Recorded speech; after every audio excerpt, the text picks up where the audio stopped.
In this video, I'm going to talk about why I don't invest in Bitcoins. I'm going to talk about what is Bitcoin and what are some of the reasons why I'm not investing in it. And at the end, I'm going to kind of give you an idea of why you should or should not invest in Bitcoin yourself. So make sure you watch the whole video to have a complete understanding of why I don't invest in Bitcoin, and maybe you shouldn't either.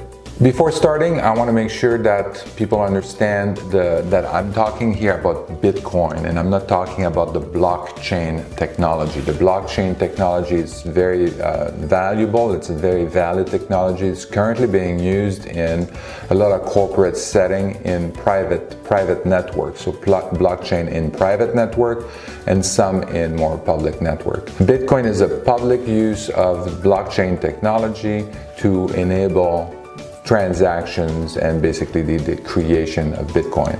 And this is what I'm talking about here. I'm not talking about the technology, I'm really talking about Bitcoin in terms of what it is, and is this something that I should put my money towards. And for me, in everything that I invest in, I want to understand what it is. What is the behavior of a particular stock? So if I'm investing in Apple, I know kind of what products they do and where the products are generally being made. If I see something happening in the market, in the globe, in terms of currency, in terms of trade, in terms of something, I have a better understanding of where the price of the stock might go. If it's going to go up, if it's going to go down, or if what's going to happen. So I have an understanding of the direction of the stock price. Similarly, if you're looking at things like gold, again, I want to have an understanding of where the gold might go. There's typical reason why the price of gold go up. Typically, it's because of flight to a store of value. If people think, for example, that the US dollar has been printed too much, there's oversupply of US dollar, they're expecting inflation, then they flight to a store of value like gold. So you want to protect the value of your dollar, and then gold tend to go up because there's more demand in that particular case. I can understand these behavior. So this is what I mean when I say that I want to understand what I invest in before I put my money towards that investment. So let's talk about Bitcoin. So many people think of Bitcoin as a currency, but to me a currency is something that is used as a means of exchange. So you're basically using that currency to buy goods and services. Chain Analysis did an analysis of the transactions done in Bitcoin, and they found that only 1% of the transactions were actually used for purchasing goods and services. This is a very low number, which indicates to me that this Bitcoin technology is being used to basically either transfer funds around different countries or around converting to multiple currencies or whatnot, but it's really not being used as a currency per se. So for example, if we look at the US dollar, I understand that if there is a lot of countries and large companies are buying products and services from American companies, they will have to pay in US dollars. So they will have to convert their local currencies into US dollars in order to pay for that product or service. That will increase the demand of the US dollar, and it will push the price. It would tend to push the price of the US dollar as a currency compared to their local currency. Similarly, if the US dollar, the US government or large corporation in the United States are buying goods and services outside the United States, so they would have to convert their US dollar into that local currency, generally speaking. That would, of course, increase the supply of US dollars, so they want to sell their US dollar, so it's going to increase the supply of US dollars in the currency market, so that would tend to push the value of the dollar down. Similarly, the government is printing a whole bunch of money, for the pandemic and all of that. So obviously that's going to increase the supply of US dollar, and it's going to push the value of the dollar down. So I understand these behavior. On the Bitcoin side, we don't see that. I don't have any transaction. I don't have a sense of the transactions that are being made and why they're being made. So this is why I can't really understand what the dynamic is. So I don't know if the Bitcoin is going to go up, the price is going to go up, or if it's going to go down.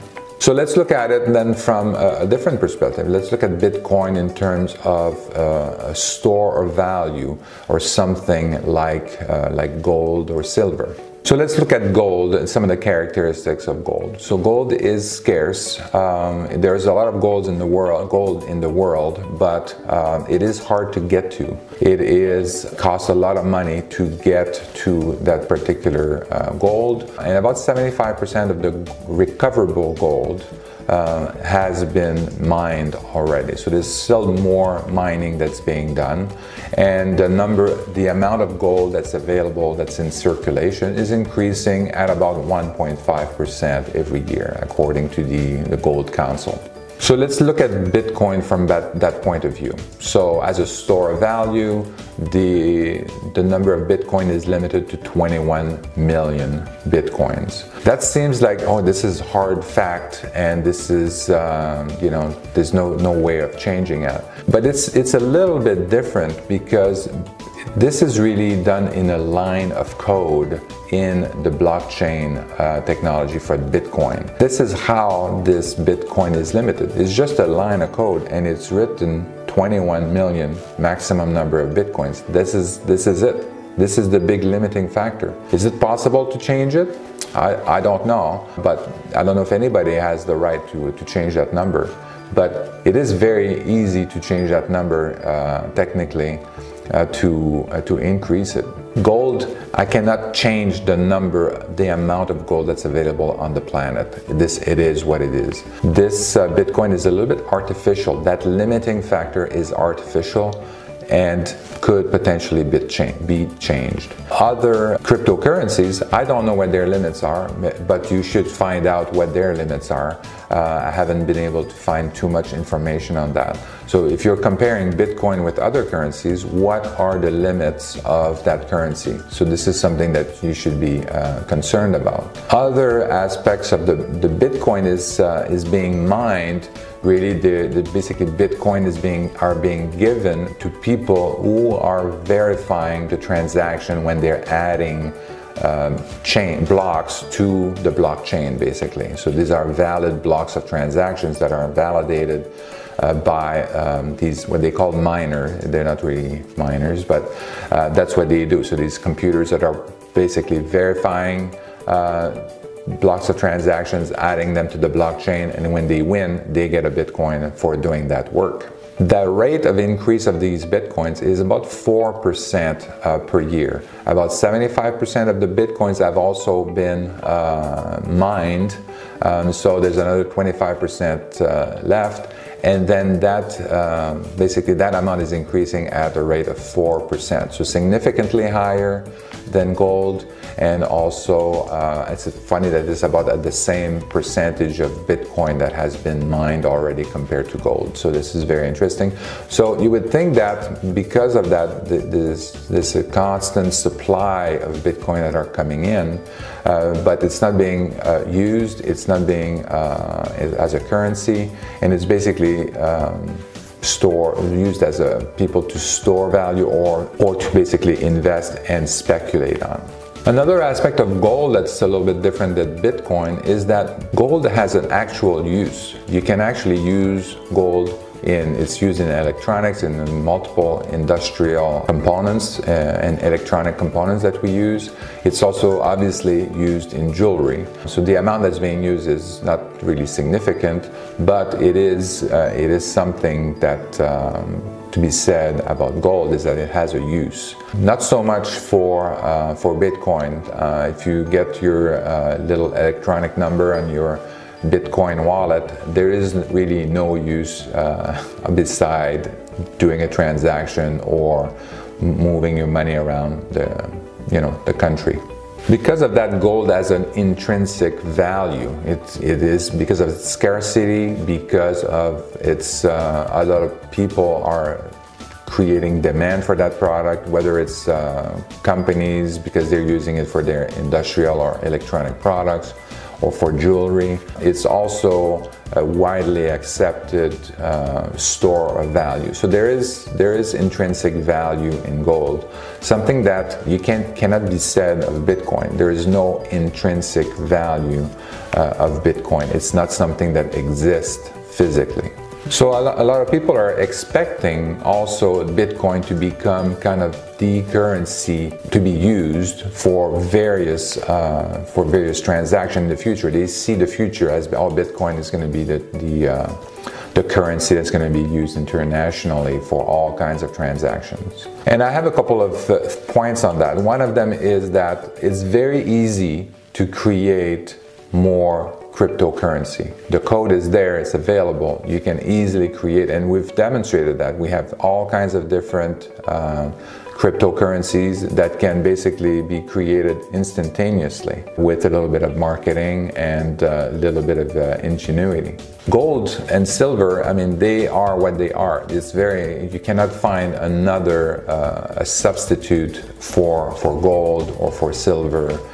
So that you can't just go and say, oh, this is the gold X, and it's a very special kind of gold. It's very similar to the old gold, but we just created that. So this is very different than cryptocurrencies, which are easily created. And in fact, a lot of people are thinking that maybe that's going to be used on Amazon, or it's going to be used on different platforms.